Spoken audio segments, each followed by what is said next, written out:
Okay, good morning, everyone. My name is Marwa Jalabis, in case you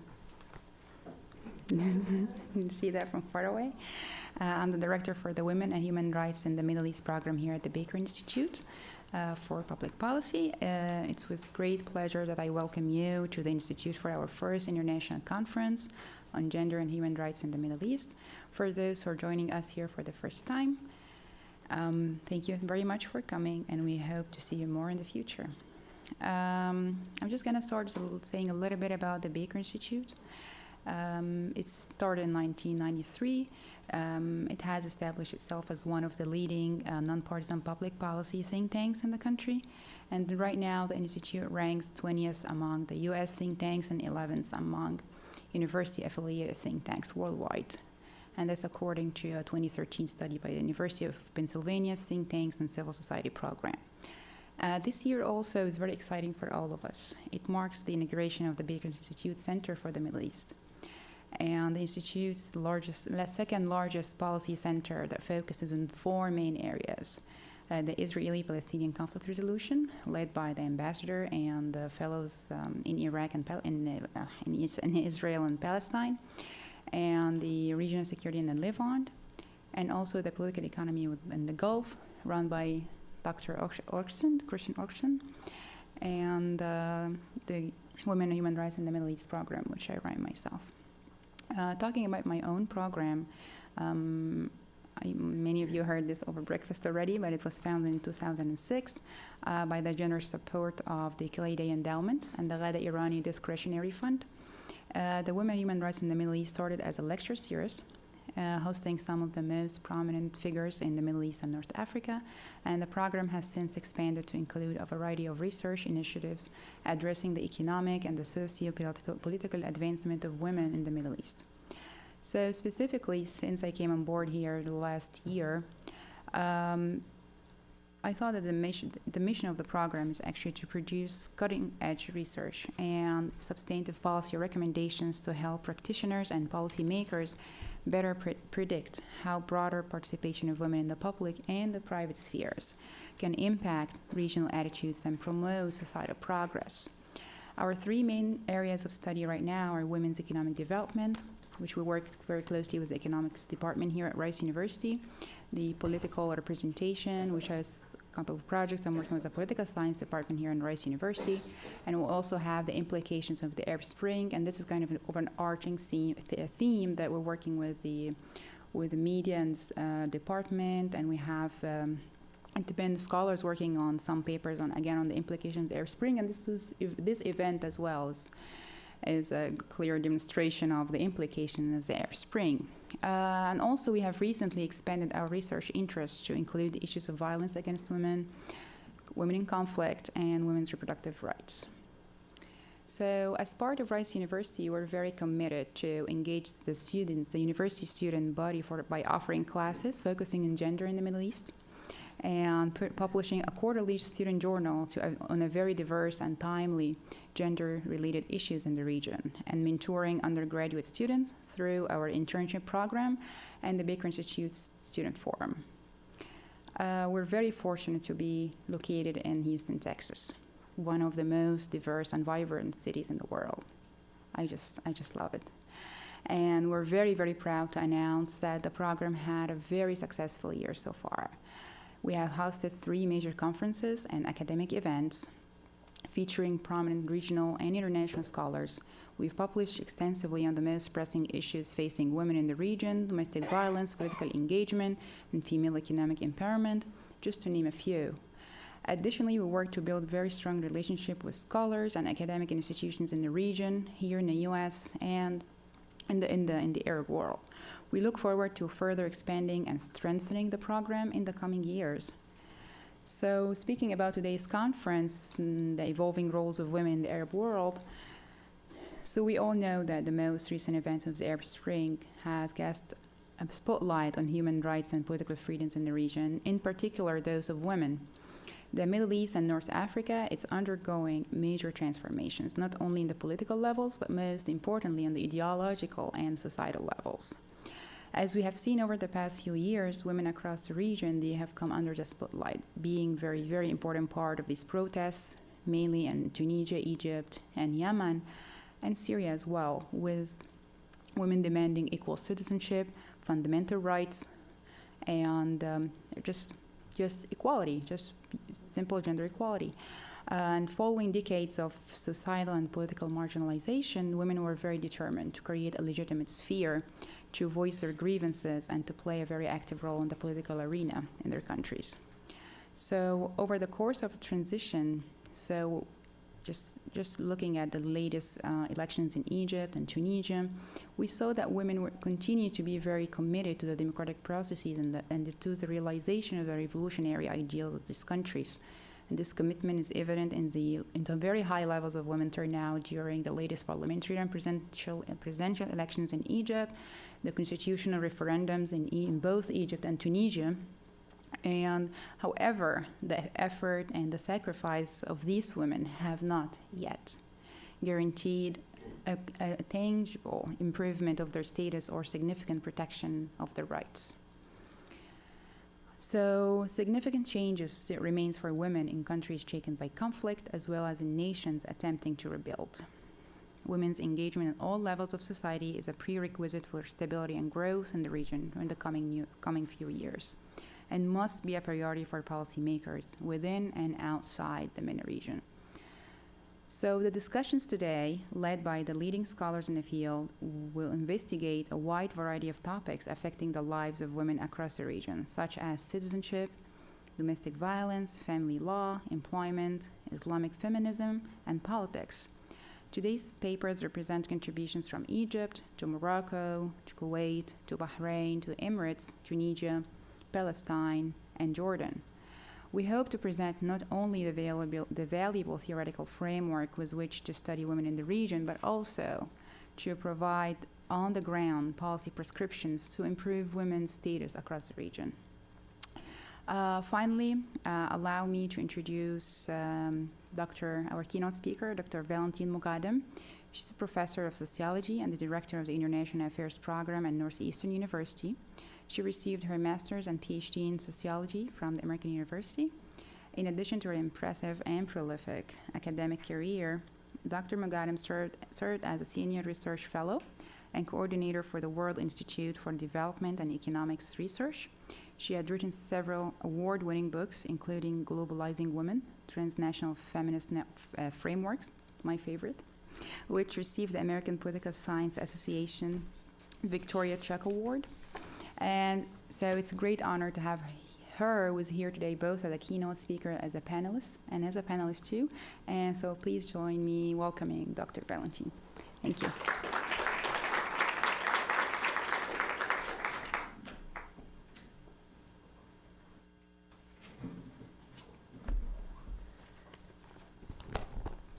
The academics equivalent of the security blanket. Good morning, everyone. It's such a pleasure to be here. Thank you, Dr. Shalabi, for organizing this wonderful program. It's great to see people that I know and to meet people who I haven't met before. And clearly you've set up a wonderful program here. So my paper is entitled Women and Democracy After the Arab Spring, Theory, Practice, and Prospects. I'd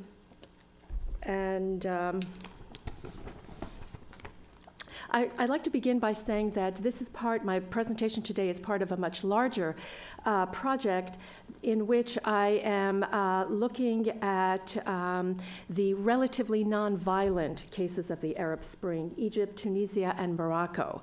And I'm comparing the developments there across these three cases, but also with other cases of the third world democratization, third wave democratic transitions. That is to say, Latin America, Eastern Europe, South Korea, South Africa, the Philippines, and so on.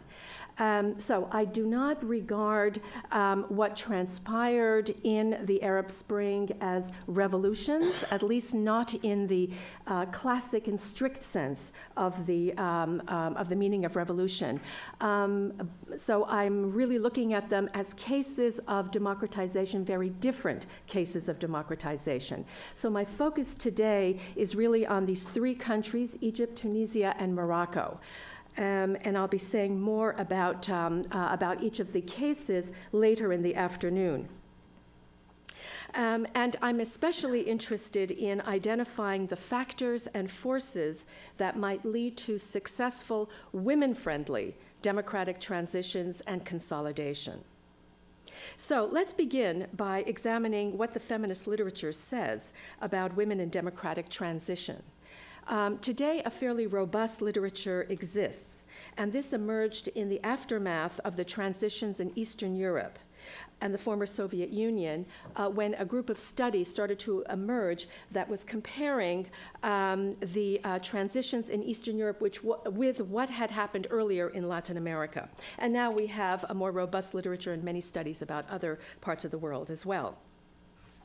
The literature points out that during transitions or in the course of the preparation of new elections, women mobilize across class and party lines to demand that incoming democratic governments ensure women's equal participation in politics. Yet not all transitions have seen women mobilizing as women for women's rights, and not all transitions to democracy have been accompanied by policies and programs in favor of women's full citizenship and gender equality.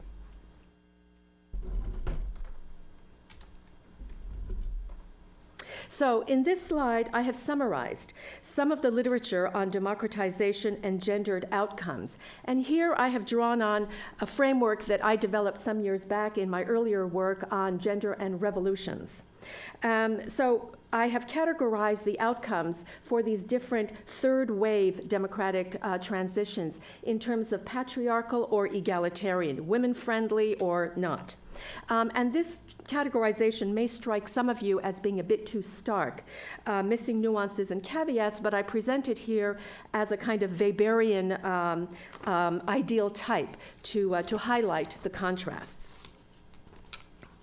It's worth noting, for example, that in post-apartheid South Africa, the new constitution stipulated its commitment to gender equality. Nelson Mandela's inaugural speech called for the construction of a non-racist, non-sexist democracy, and a new institution was formed to realize those goals, the South African Commission on Gender Equality. Argentina, another case of those egalitarian outcomes of a third wave democratic transition, was the first country to launch the so-called gender revolution, and since then has had consistently very high representation of women in parliament, senior decision-making positions, and of course currently a woman president. But democratic transitions have risks too, including risks to women's well-being and rights, as we saw also in Eastern Europe and in Algeria, most tragically in Algeria during the 1990s. So what explains whether an outcome may be patriarchal or egalitarian, may be advantageous or disadvantageous to women's well-being and women's rights? So here I have summarized and synthesized the factors and forces that are identified in the various studies that might explain the divergent gender outcomes. And I've grouped them under endogenous and exogenous factors and forces. Exogenous, I find, are very, very important. I think these outside, external, international factors and forces are important in any case of these types of massive political changes, but especially in the Middle East, where we have had international foreign intervention since the very beginning, since at least Sykes-Picot, and it hasn't been very pretty. So the relevant and endogenous or internal factors are pre-existing gender roles, women's legal status and social positions prior to the democratic trends, the outbreak of social protests, whether that results in a revolution or a democratic transition, and the institutional legacy of the authoritarian regime, the ancien regime. The degree of women's mobilizations is also very, very important. The number and visibility of women's networks, organizations, and other institutions. And of course, the nature of the transition and of the political parties and movements involved in the transition. And last but not least, very important, the ideology and values of the new state and its capacity and will for rights-based development. The international or exogenous factors and forces might be very positive, as in the case of women's rights organizations and their links to, for example, transnational advocacy networks or the transnational feminist networks that I have spent a lot of time working on. And of course, this women's rights, human rights norm, gender equality norm diffusion that has been advocated by the United Nations and that sort of thing. These tend to be very positive exogenous factors and forces. But wars, invasions, and occupations are never good in general, and they are never good for women's rights. So the existing feminist literature on the subject clearly has contributed significantly to our understanding of the causes, course, and consequences of democratic transitions thus far, in terms of both the promises and the perils of transitions. But to understand fully the prospects for a sustainable democratic transition after the Arab Spring, and to help advance theory, I also draw on the larger literature on democracy and on transitions. And in that larger, mostly political science literature, there remains a debate about the relative weight and hierarchy of socioeconomic development as the major structural driver of pro-democracy movements and consolidation versus the role of cultural values and norms. So questions that have been posed are, is economic development a prerequisite or a causal factor, or is its impact to make democracies endure once they have been established by other means? Or do pro-democracy movements and their consolidation presuppose a democratic culture with citizens demonstrating and practicing emancipative or self-expression values? So here, the main contours of the debate are illustrated. And once again, I have classified both the socioeconomic and the cultural under endogenous, and of course I've created a set of factors and forces from the wider literature that pertain to exogenous variables. And these internal or external forces and factors generate or otherwise influence grievances, political opportunities, the ability of protest or movement leaders to frame grievances and aspirations in a way that resonates with fellow citizens or broad publics.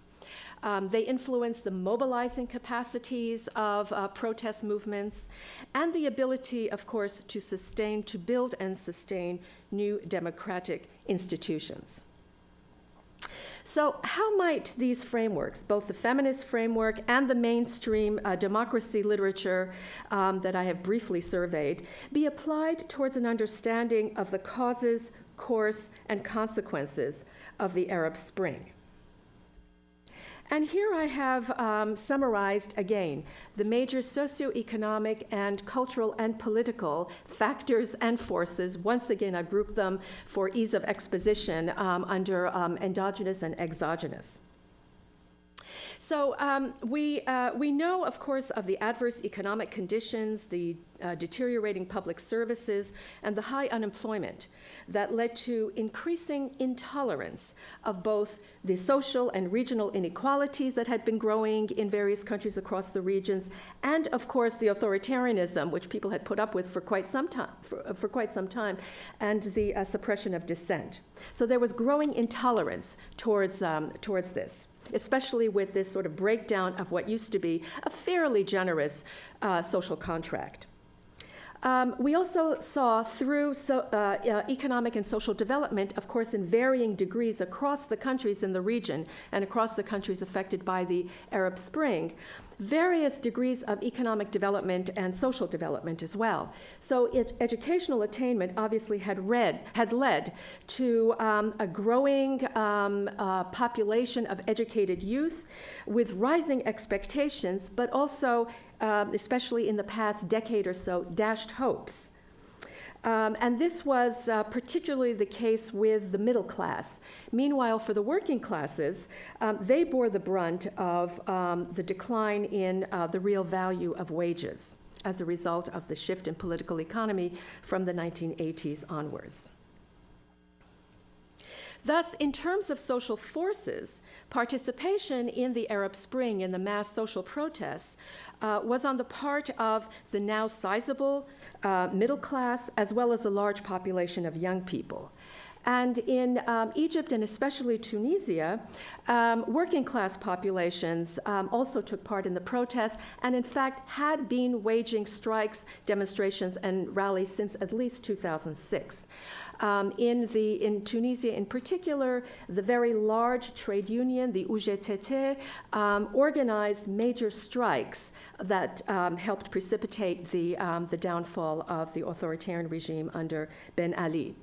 Also in terms of social forces, for the first time in modern Arab history, we saw significant, massive participation by women. As we all know, women have taken part in all manner of collective action in the Middle East and North Africa, but never on this scale. So, what of the cultural change that had accompanied socioeconomic development or was expressed during the protests and afterwards? Well, various surveys carried out in the Arab countries in the new century showed very high support for democracy, especially in terms of the opportunity to change the government through elections, freedom to criticize the government, and also democracy's presumed ability to provide basic necessities like food, clothing, and shelter for everyone, and to decrease the income gap between rich and poor. That's the understanding of democracy.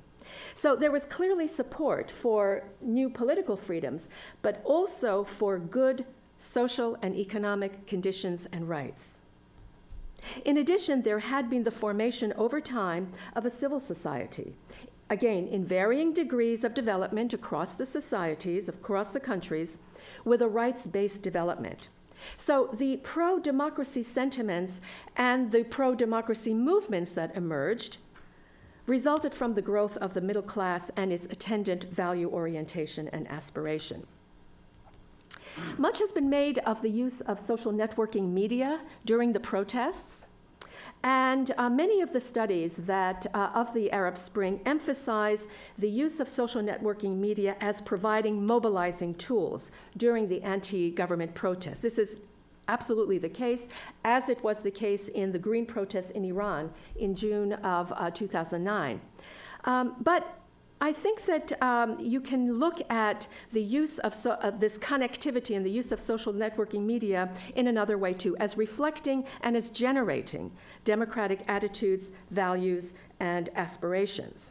In many of the countries in the region, but I would say in particular, for example, in Tunisia, bloggers were very, very active, and women bloggers were very active. One example is this lovely young woman, Lina Ben Meheni, whose blog, A Tunisian Girl, was very well known within Tunisia and actually was widely read outside of Tunisia. And she and others had already taken part in an anti-censorship demonstration in Tunis in 2010. So you have these interesting steps and these precursors to the events of January 2011 in terms of the precipitating factors and also the social forces.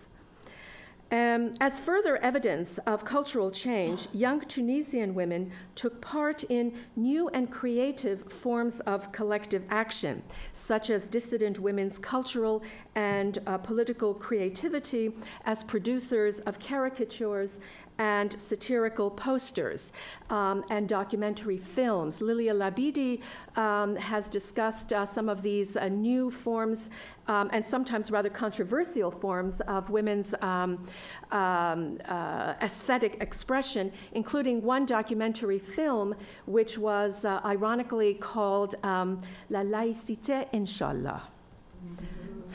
I love that title. So, given all of the above, are women well positioned to help create and reap the benefits of democratization? Can they influence the direction of change?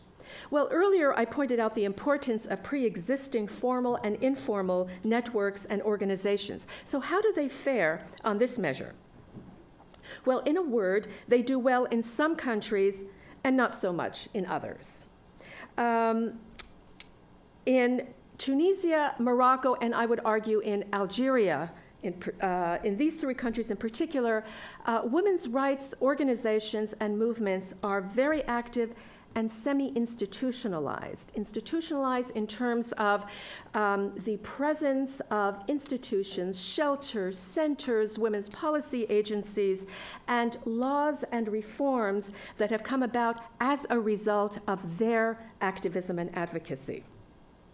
And it's also in those countries, as opposed to some of the other countries, where large street protests by women for women's rights have taken place. So organizations in the Maghreb in particular work within, but also outside the state, and they often define themselves explicitly as part of the democratic and modernist forces of society. So here I have summarized some of the women's rights organizations across the region, especially in the countries that have been affected by the Arab Spring, and some of their key legal and policy demands. Some of you in this room will be already very familiar with these organizations and some not, but those of you who have not had the opportunity to familiarize yourselves with the Femmes Démocrates of Tunisia, I strongly urge you to do so. They are one of the most impressive women's rights organizations that I have encountered anywhere. So these and other women's rights organizations and policy agencies have for years advocated for family law reform, for criminalization of violence against women, for equal nationality rights for women married to foreigners and their children, and enhancing women's participation in political bodies and the workforce. And their strategies over the years have ranged from research, lobbying, legal counseling, to coalition building, and to street protests. Women's rights organizations, especially in Morocco and Tunisia, also Algeria to a certain extent, have typically defined themselves as part of the democratic forces of society. And as early as 2008, a statement that was issued by the Femmes Démocrates, Association Tunisienne de Femmes Démocrates, asserted, quote, "Our work on behalf of women's empowerment is also aimed at political change and is part of the movement for democratization." So policy successes have also been achieved as a result of the advocacy work of women's rights groups. And this is an important point to note because there is a tendency to regard some of the policy and legal changes that have come about in the region as a kind of gift from above on the part of a president or a king. This may be true for the Gulf countries. It is not true for other countries, and especially not true for the Maghreb countries. So my argument then is that structural and cultural changes alike created conditions conducive to the formation of pro-democracy movements to varying degrees across the countries affected by the Arab Spring. But to the extent that a democratic consolidation requires a strong civil society, the presence of active, vocal, and visible women's rights organizations that help to constitute both civil society and a vibrant public sphere will play a key role in democratization. And related to this is my proposition that those countries that have seen sustained advances in women's participation and rights are the ones that are most likely to have successful democratic transitions. So we're really left with very few countries, one or two, Morocco and especially Tunisia. So let's examine the record of democratization thus far. And I won't be able to say very much about this. I will be talking more about these 3 case studies in the afternoon session. But just to say that, for example, or to point out that in Egypt in 2011, the Islamists won 72% of seats in the elections. It was not just the Muslim Brotherhood, it was also the Salafist Noor party. Women were completely marginalized. They occupied only 2% of seats. There was a backlash against women. I think we're all familiar with the rather terrible things that happened to women in that very first year and since, including the very month after the fall of Mubarak. But the difference with Tunisia couldn't be greater. In Tunisia, unlike Egypt, in 2011, women were present in the 4 high commissions that were established to run the country during the transition period, that is to say, in that 2011 period before the elections of the fall. And in contrast to Egypt, where the gender quota was removed, in Tunisia, they actually instituted a parité law, which would mandate equal representation of women and men in elections. Unlike Egypt, the new constitution of Tunisia, which was adopted in January of this year to much acclaim within Tunisia and internationally, makes no reference to Sharia law, and in fact establishes gender equality as one of the principles of the Constitution. One of the members of the Constituent Assembly declared at one point during the many debates that were going on in 2012 and 2013 that women's empowerment is deeply ingrained in our culture. A statement like that cannot be said in all the countries of the region, but it can be said for Tunisia, most definitely. To a lesser extent, I think, in 1 or 2 other countries. And this is why in the constitutional debates between the secularists and the Islamists over the constitutional language of complementarity versus equality, the women's rights advocates won that debate.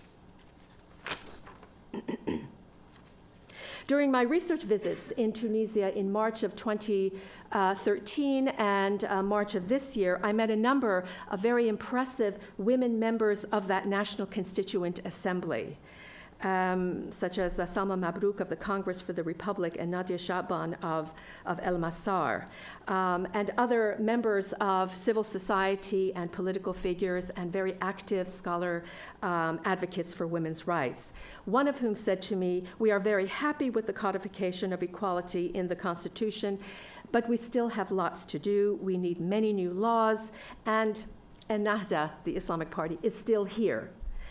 So I can't celebrate just yet." So even though Ennahda was a more moderate Islamic party that in fact formed a coalition government in 2011 and ruled in coalition in 2012 and 13 and agreed to step down in the fall of 2013 in order to pave the way for a caretaker government and new elections later this year, and it had to step down because of renewed protests against the government as a result of continued socioeconomic difficulties as well as some security problems.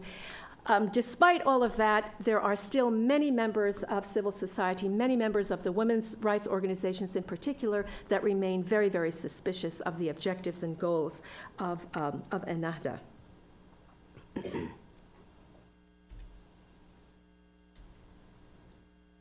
So this is a summary of some of the developments over the past few years, but I'll be talking more about this in the afternoon session. And these are some of the scholar activists of Tunisia that I had the pleasure of meeting and that I continue to work with.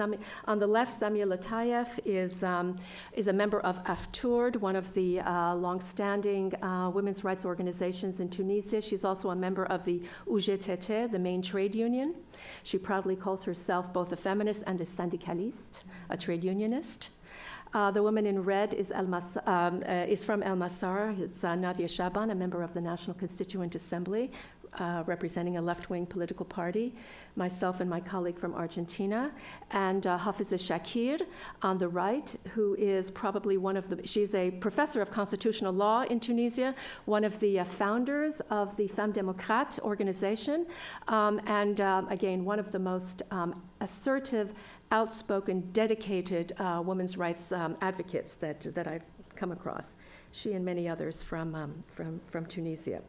So I don't have time to say very much about. And that's Nadia Shaban at the Bardo, the National Constituent Assembly, their parliament, and I was there in March, and it was really quite exciting to be there. And she was also very, very proud of her role there and of what the Constituent Assembly had accomplished, rightly so. These are photographs of two well-known Moroccan women's rights advocates, one in government, the other one in civil society. So I don't have time to say very much about Morocco, but simply to say that the advantages of Tunisia and Morocco are the development of those civic skills and democratic values that have been identified in the literature as being very important to a successful democratic transition and consolidation.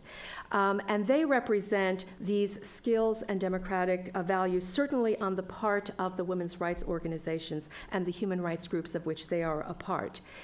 These countries also evince a propensity towards coalitions and compromises, in contrast to some other countries.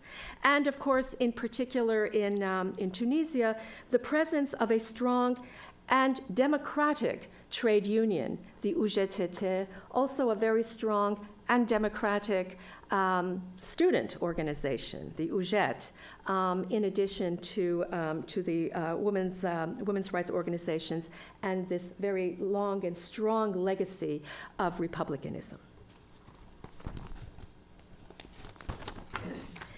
So let me end then with some lessons of the Arab Spring for democracy theory and practice.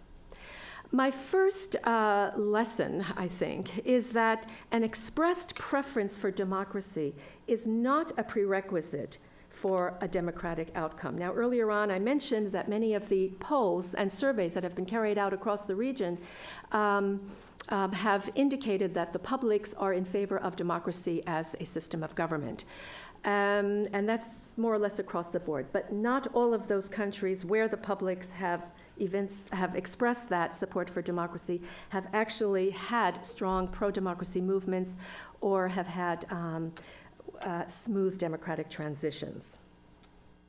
So pro-democracy movements need not lead to smooth democratic transitions, and the fall of an authoritarian regime need not lead to successful democratization. We already know this from Huntington's work on democratic transitions, waves of democracy, and the reversals that can occur as well. So just as there are, a second point is that just as there are varieties of capitalism, and there's a big political science literature on varieties of capitalism, there will soon be, and there is a big project also on varieties of democratization, there are varieties of authoritarianism. And the institutional legacy of one authoritarian system and kind of protest movement it engenders may vary. So compare, for example, the authoritarian regime of Tunisia versus the authoritarian regime of, I don't know, Libya or Syria or Yemen or Iran or so on. So there are varieties of authoritarianism. Ben Ali may have been authoritarian, but that regime projected itself and presented itself as modernizing and as a champion of women's rights, and that's very different from some of the other authoritarian regimes. The success of revolutions and social movements, and this is a lesson in particular for sociology, for the social movements literature, that the success of revolutions and social movements depends not just on mass social protests, but also on that slow and longer term building of civil society organizations, including feminist groups, including women's rights groups. And the institutionalization of a women's movement does not presuppose the absence of an activist tendency. Now, I mentioned earlier that some of the countries in the region are characterized by or at least semi-institutionalized women's organizations and movements. But episodes of public protests and involvement in social movements may occur, as indeed they did in Morocco and Tunisia. This is another, I think, important lesson of the Arab Spring for both democracy theory and practice, because in terms of the array of rights that are associated with democracy, civil and political rights tend to be emphasized, social and economic are not. And in fact, in this sort of panoply of the citizenship rights, the rights of citizenship, social and democratic rights tend to be the stepchild of the rights family. And yet, Arab citizens seem to desire a social democracy with social and economic rights, that is to say, employment, social welfare, housing, good schooling, good public services, as well as political rights, free elections, freedom to criticize government, and so on. Finally, social movements, including women's movements, are movements for democratic political change. But the positive outcomes for women depend on the presence of the requisite socioeconomic and cultural normative factors and forces that I mentioned earlier, as well as on feminists mobilizing before, during, and after the transition. And this, finally, is what, in my view, a woman-friendly democracy and democratic consolidation might look like. This is not only my own view, but it is also the view of women's rights activists with whom I have worked and talked in various parts of the Arab region, and in particular in the Maghreb. So a welfare state, definitely, that provides quality health, education, and social protection to all its citizens, including policies for maternal employment. That's really very important. Affirmative action policies to enhance women's participation in political bodies, as well as within trade unions, and laws and institutions to ensure equality and justice within the family. Hence, the emphasis on family law reform on the part of so many women's rights organizations in the region over so many years. Security in the home and on the workplace, on the streets, and freedom from sexual harassment in the workplace, and of course, resource allocations to women's organizations and policy agencies. So these are the steps needed to ensure that democratization is compatible with women's rights and with women's well-being in the Middle East and North Africa after the Arab Spring. Thank you very much.